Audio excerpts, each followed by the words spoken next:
ক্ষমতার বিকেন্দ্রীকরণের ক্ষেত্রে স্থানীয় সরকার ব্যবস্থার পরিবর্তন দরকার বলে মন্তব্য করেছেন জাতীয় ঐকমত্য কমিশনের সদস্য বদিউল আলম মজুমদার।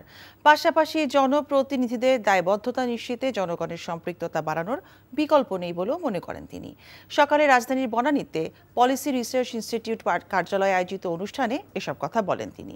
এ সময় ক্ষমতার বিকেন্দ্রীকরণ ছাড়া বাংলাদেশের উন্নয়ন সম্ভব কিনা সেই বিষয়ে আলোচনা করেন বক্তারা। তারা বলেন, ক্ষমতার বিকেন্দ্রীকরণ ছাড়া এই দেশে টেকসই এবং দীর্ঘমেয়াদী উন্নয়ন সম্ভব নয়। তার কারণ স্থানীয় সরকার পর্যায়ে দায়বদ্ধতার অভাব, সেই সাথে জবাবদিহিতার অভাব ভবিষ্যতের প্রবৃদ্ধি এবং উন্নয়নের ক্ষেত্রেও বাধা বলে উল্লেখ করেন বক্তারা।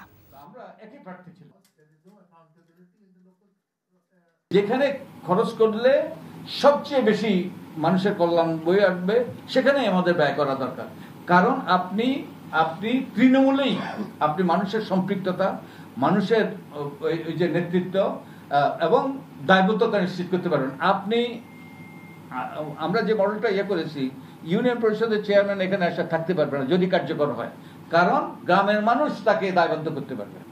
বান্ডেল থাকলে প্রতি সেনমানিতে টাকা বাঁচবে। বিকাশ সেনমানি বান্ডেল কিনে জিতুন প্রতি লেনদেনে।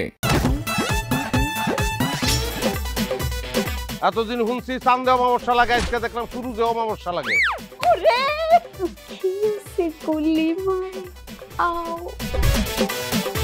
আপনার নামটা?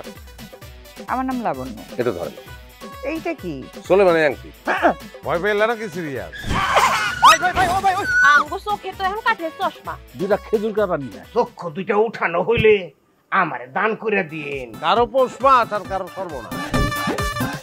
নাই রে নাই, আমার বাপে নাই। এই হারামজাদা, হাতে কি গ্রামের মাসে তোর আটকা জলিল কর। এই আমার ঘরে তিনটা বউ এতিম হয়ে যেতাম। বস্তালো আবার ঢুকা। এই